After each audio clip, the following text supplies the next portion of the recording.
کیا رکوع میں سبحان ربی الاعلیٰ کے علاوہ اور دعائیں ہیں؟ واللہ مطلب لوگوں کو یہ بھی نہیں، بیسک بھی نہیں پتا. میں نے حدیث پڑھی، اس میں اللہ کے رسول صلی اللہ علیہ وسلم کے الا انی نہیکم ان اقرأ القرآن راکعا او ساجدا، میں نے تمہیں منع کیا قرآن پڑھنے سے رکوع کی حالت میں یا سجدے کی حالت میں.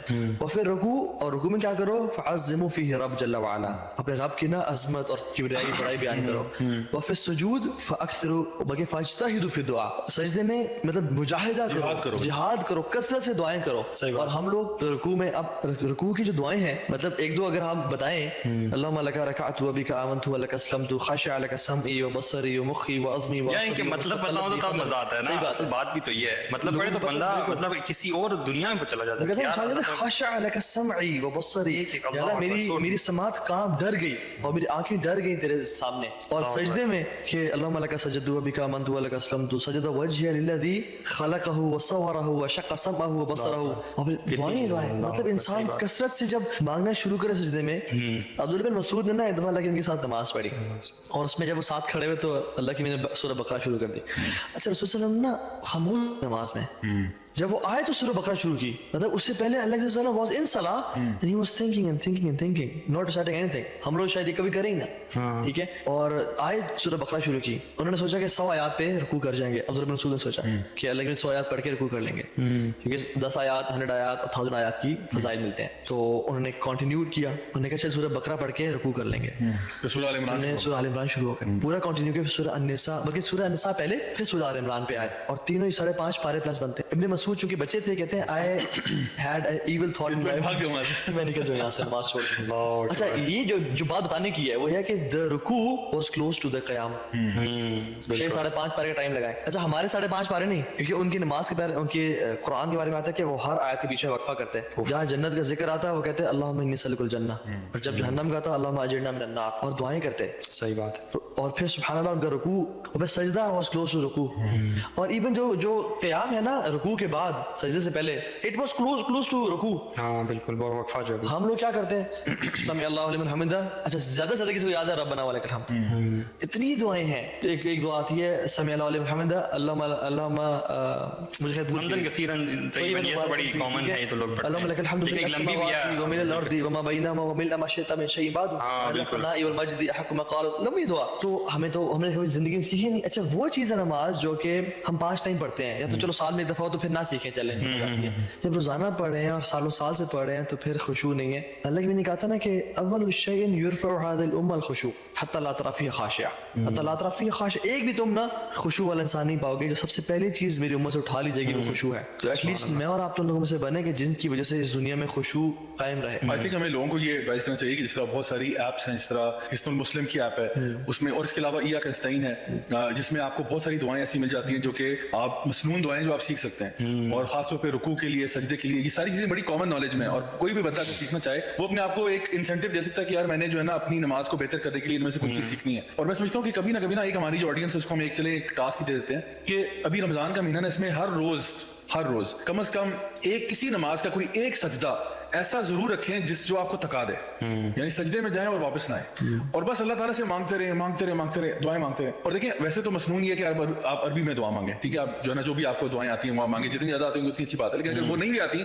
تو انسان اردو میں بھی مانگ سکتا ہے، اپنی زبان میں بھی مانگ سکتے ہیں. کوشش کریں کہ آپ نا جب آپ وہ ایک سجدہ ایکسپیرینس کریں گے نا، یقین کریں کہ وہ سجدہ آپ کو رلا دے گا. آپ جب اتنے لمبے، کیونکہ دیکھیں نا سب سے قریب ترین جب انسان بندے یعنی اللہ کے قریب ہوتا ہے نا وہ سجدے کے آسمان سے، اور وہ بھی رات کے آخری حصے میں اگر ہو جائے. یعنی آپ سوچیں کہ سحری کا ٹائم ہے نا، سحری سے کوئی تقریباً مطلب جس ٹائم پہ آپ سحری کرتے ہیں، فار ایگزامپل اگر آپ 3:30 بجے لیٹ سپوز سحری کا انتظام شروع کرتے ہیں، 3 بجے آپ شروع کرتے ہیں، اور آپ 2 رکعت ہی پڑھنے چلیں اور آپ اس میں ایسا لمبا سجدہ کریں کہ وہ آپ کو رلا دے. پھر آپ دیکھیں کہ وہ آپ ایمان کے علاوہ، کیونکہ اس سے زیادہ قریب کوئی وقت نہیں ہو سکتا، کوئی پوزیشن نہیں ہو سکتی جہاں پہ آپ اللہ سے قریب ہیں.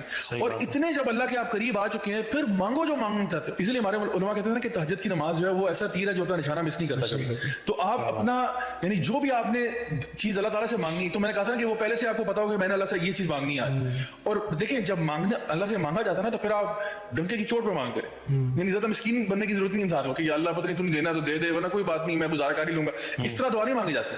آپ کہتے ہو یا اللہ تو کائنات کا مالک و خالق ہے، یا اللہ مجھے عطا فرما. ویسے بھی جیسے آپ اللہ کے गुमान रखते हैं अल्लाह के बारे में, अल्लाह ताला वैसे मामला करता है। लोग जो है ना वो ज्यादा ही कभी कभार ना दुआओं में भी बहुत मिस्कीन मान जाते हैं, यानी दुआ मांगते हुए भी ना या अल्लाह चले तूने देना तो दे दे, वरना कोई नहीं खैर है देख लेंगे, हम गुजारा तो कर ही लेंगे। कितने फजाइल इकट्ठे हो रहे हैं अभी। अगर रात को इंसान मतलब एक तो रमजान, दूसरा तहज्जुद का टाइम, अल्लाह सुब्हान तआला पहले आसमान पे तशरीफ लाए हैं और मुनादी करें कोई है दुआ करने वाला, मैं दुआ कबूल करूं। तीसरी चीज कि वो नमाज में है, नमाज एक इट्स इबादत है। चौथी चीज कि वो सजदे की हालत में है, क्योंकि हदीस में आता है अक़रबु मा यकूनु अल-अब्दु मिन रब्बिही व हुवा साजिद फ़अक्सिरु दुआ। और देखिए अल्लाह के क्या फरमाया कि इंसान सबसे करीब रब के होता है जब वो सजदे में होता है, तो क्या करे, क्या करे उसे बता दीजिए। अक्सर दुआ, दुआ कसरत से करो, ये वो वैसे भी अल्लाह ताला के कुर्ब के लिए सजदों में इजाफा करना चाहिए, करना चाहिए। तो अल्लाह ताला से करीब होने का इससे और बेहतर क्या जरिया होगा कि आप सजदे के हाल में मतलब अल्लाह के नबी से भी करीब होने का। जो सहाबी ने कहा था कि मुझे आपसे करीब होना है, तो उन्होंने कहा था फ़ाइनी अला ज़ालिका बिकसरत सुजूद, तो मेरी मदद करो अपनी दुआ कबूल होने में बिकसरत सुजूद। यार if we go back to those people जिनकी नमाजें सबसे परफेक्ट, तो वो तो लगता है कि रियलिस्टिक नमाजें नहीं थी वैसे ऑनेस्टली। मुझे वो सहाबी का नाम याद नहीं है कि जिनको पहरे पे खड़ा किया हुआ था और वो तिलावत कर रहे हैं रात को और तीर आके लगा उनको पता ही नहीं चला। Can we imagine this? वो तो सहाबी थे ना, इमाम बुखारी रहमहुल्लाह नमाज पढ़ रहे थे और उनको ना कुछ तकलीफ हुई और होती रही कुछ अरसे में बाद, और उन्होंने नमाज नहीं छोड़ी, नमाज आराम से पढ़ी और कहा मेरे पीछे अपना कपड़ा उठाया, देखो कौन है क्या है, तो इट वाज स्कॉर्पियन। अल्लाह अकबर। आपने छोड़ा क्यों नहीं? कहते मैं सूरत के बीच में था और मुझे इतनी लज्जत आ रही थी कि मेरा दिल नहीं चाहा कि मैं छोड़ूं। और हमें मुसल्ले पे चूंटी अगर नजर आ रही हो तो वो हम उसको देखते हैं नजर आ रही है, रीजन राइट जा रहे हैं, पहुंचा वहां से लेफ्ट हो गई, देखो कोई कॉकरोच कभी आ जाए तो सारा खुशबू हमारा निकल जाए। अल्लाह ताला कबूल फरमाए। एक दफा यहाँ पे हमारे पास ही एक मस्जिद थी जो भी बनी नहीं थी, कंप्लीट नहीं थी, तो हम लोगों ने कुछ भाई थे 4-5, हम लोगों ने फैसला किया कि इस मस्जिद को आबाद करना है, क्योंकि वो मस्जिद बिल्कुल वीरान सन्नाटा.com था मस्जिद, मतलब उसमें छत भी नहीं था, मतलब प्रॉपर छत भी नहीं था, खुली आसमान तले मस्जिद है और बिल्कुल मतलब हालात बड़े खराब थे उसके, तो भी कोशिश होती कि उसको बना दे। आप यकीन करें उस मस्जिद में हमारे सामने क्या कुछ नहीं आया, वल्लाहि लज़ीम। एक दिन हम सुबह फजर की नमाज पढ़े, इतना मोटा चूहा जो है ना वो आगे से कभी इधर जा रहा है, कभी उधर जा रहा है, कभी उधर जा रहा है, कभी उधर जा रहा है। और आप यकीन करें मुझे उस दिन अपने पे रोना है, पता है बात है, इसलिए रोना है कि यार ये चूहा जो है ना ये मुझे नमाज में डिस्ट्रैक्ट कर रहा है। हालांकि चूहा काफी बड़ा रैट था जो कहां से निकल के आ गया। फिर एक दफा एक छिपकली गिर के वहां पे आगे पीछे घूमना शुरू की, तो वहां पे अक्सर इस किस्म की मखलूक जो है ना वो आ जाती थी, लेकिन फिर मैंने उस एरिया ने ना मुझे अल्हम्दुलिल्लाह बड़ा स्ट्रेंथन किया इस चीज में कि no matter what happen don't be distracted. But इसके साथ एक छोटा सा वो है कैच भी है, डिस्क्लेमर ये है कि बंदे को इतना भी बेपरवाह नहीं होना चाहिए कि खानदान वाले बेचारे तबाह हो रहे हैं और आप कह रहे हैं कोई बात नहीं मैं इस वक्त खुशबू की हालत में हो रही है, क्योंकि नबी करीम सल्लल्लाहु अलैहि वसल्लम जो है ना वो अपनी नमाज को छोटा कर देते थे जब आपको किसी बच्चे के रोने की आवाज आती है। तो ये नहीं कि बच्चा जिए मरे जो मर्जी हो, मैं तो तिलावत कर रहा हूँ भाई, सूरह बकरा की तिलावत हो रही है सारे आप बर्दाश्त करो, ऐसा नहीं। और उन सहाबी को डांटा जिन्होंने नमाज जो है ना नॉर्मल इशा की नमाज पढ़ा रहे हैं और उसमें सूरह बकरा की तिलावत शुरू कर दी किसी और की, तो एक सहाबी छोड़ के निकला है वहां से, उन्होंने कहा बस यार बहुत हो गया। तो वो जब जाके मामला नबी करीम सल्लल्लाहु अलैहि वसल्लम के सामने आया तो उन्होंने उन सहाबी को डांटा कि भी तुम्हारे पीछे जो लोग नमाज पढ़ रहे हैं उसमें बुजुर्ग भी हो सकते हैं, बच्चे भी हो सकते हैं। सो ये जो बात हो रही है आई थिंक बताना जरूरी है कि फराइज की और जमात की बात, फराइज और जमात की जब बात है ना वहां पे आप लोगों के लिए आसानी करते हैं। ये नहीं कि आप जमात पढ़ा रहे हैं और आपने सूरह बकरा शुरू कर दी और वो बंदे जो है ना वो समझ नहीं आ रही यार अब हम कहाँ आ गए। इज्तिमाई नमाज में एहतियात करें, लेकिन अपनी जो पर्सनल नमाज है ना उसको आप जो मर्जी करो। इसलिए नवाफिल जो है ना बेहतर है कि आप घर में पढ़ें, नवाफिल सुनते हैं आप घर में पढ़ें, सुकून से पढ़ें, कोई अपने घर के अंदर, बल्कि मैं समझता हूँ आपके घर के अंदर एक बाकायदा स्पेस होनी चाहिए आपके लिए जहाँ पे आप नमाज पढ़ सकें, और वो आप और अल्लाह और कोई ना हो, उसमें आप रोएं, आप उसमें अल्लाह ताला से दुआएं करें, उसमें आप जितनी मर्जी लंबी नमाजें पढ़ें, वो आपका और अल्लाह का मामला है। और मैं समझता हूँ ये चीजें जो है ना ये कभी भी सोशल मीडिया पे नहीं आनी चाहिए, यानी some of your most closest moments अल्लाह सुब्हानहू व तआला should never make it to Facebook. अभी आज मैंने वो यूथ क्लब का शेयर किया था, वो एक जो हम लोगों ने माशाल्लाह एक इफ्तार की ड्राइव किया ना, एक तो हम लोगों ने कराची के साइड पे वहां पे कुमरी साइड पे भी हुई है और फिर यहाँ पे इस्लामाबाद में भी हुई है माशाल्लाह, तो बहुत अच्छा उसका फीडबैक आया। तो मैंने उसकी कुछ पिक्चर्स यूथ क्लब के पेज से लेके शेयर की, उसके नीचे कुछ लोगों ने कमेंट किया था कि आप अपनी डीड्स क्यों शो ऑफ कर रहे हैं। ठीक है, तो बात यह कि हमें कोई शौक नहीं है अपनी डीड्स को शो ऑफ करने का, हम इसलिए करते हैं ताकि एक तो लोगों को पता चले कि जो लोग हमें डोनेट करते हैं वो पैसा कमा, तो ये इंडिविजुअल की डीड्स हैं, इंडिविजुअल नहीं, ये तो कलेक्टिव डीड्स हैं, क्योंकि मैंने खुद उसमें मैं इसमें शामिल नहीं था, तो ये तो मेरी टीम मेरे साथ काम करी, तो अल्हम्दुलिल्लाह मुझे खुशी होती है कि माशाल्लाह टीम के लोग इतने डिफरेंट जगहों पे काम कर रहे हैं। तो पहली बात ये कि उसमें हम लोग जो है ना ये एक तो ये चाहते हैं कि जो लोग हमें डोनेट करते हैं, जो लोग हमें कंट्रीब्यूट करते हैं, उनको पता चले कि वाईसी के जो पैसा है वो कहाँ कहाँ लग रहा है। पहली बात ये उनकी क्लैरिटी के लिए। दूसरा, बाकी लोगों को तरगीब देने के लिए कि भी देखो अगर हम ये काम कर सकते हैं इतने लिमिटेड रिसोर्सेज के साथ, तो आप लोग भी कर सकते हो। जरूरी नहीं है कि आप हमारी बैंड वैगन को ज्वाइन करो, आप अपने मोहल्ले में अपनी गली में जो कुछ कर सकते हो आप ये काम करो। लेकिन जो आपकी पर्सनल इबादत है, अब आप क्या चाहते हो कि मैं मतलब दुआ मांगते हुए तस्वीर खींच के डाल दूं नेट पे कि जी ये राजा ज़ियाउल-हक साहब दुआ मांगते हुए, या मैं कोई मतलब नमाज पढ़ते हुए तस्वीर खींच के डालूं। सो ऑब्वियसली वो चीजें हमारे और अल्लाह के बीच में होनी चाहिए, और उसमें आप जितना अल्लाह के सामने गिड़गिड़ा करो, बल्कि अल्लाह ताला को वो आंसू सबसे ज्यादा महबूब है जो तन्हाई में निकलते हैं। बिल्कुल कई ऐसे स्पीकर्स भी होते हैं, कई ऐसे लोग होते हैं, कारी होते हैं जो कुछ तो अल्लाह बेहतर जानता है, मैं किसी को जज नहीं कर सकता।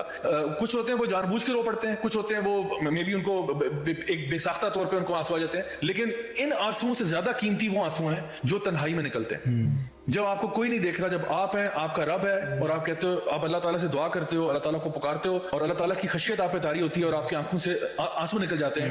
आप कुरान मजीद की तिलावत कर रहे हो, आप कुरान सुन रहे हो किसी जो ना कारी का, आप रो पड़ते हो, ये अल्हम्दुलिल्लाह अल्लाह ताला को ये आंसू बहुत पसंद है। और ये वो आंसू है कि ये आंख जहन्नम में नहीं जा सकती। जाहिर बात है, अगर आंख जहन्नम में नहीं जाएगी तो पूरा जिस्म भी नहीं जाएगा। तो ये कहने का सिर्फ बात है कि जो आंख अल्लाह ताला की खशियत से रोती है ना, वो फिर जहन्नम में नहीं जा सकती। तो इसलिए ये सारी कैफियत कब आएंगी? जब हम लोग अपने आप को इस तरीके से कंडीशन करेंगे कि मैंने अल्लाह के साथ अकेले में टाइम स्पेंड करना है। जिस तरह हर महबूब चाहता है ना कि अपनी महबूबा के साथ टाइम अकेले में गुजारे, यानी ये एक प्यार का फलसफा है। Everybody wants to spend time with the person they love alone, not in front of everybody else.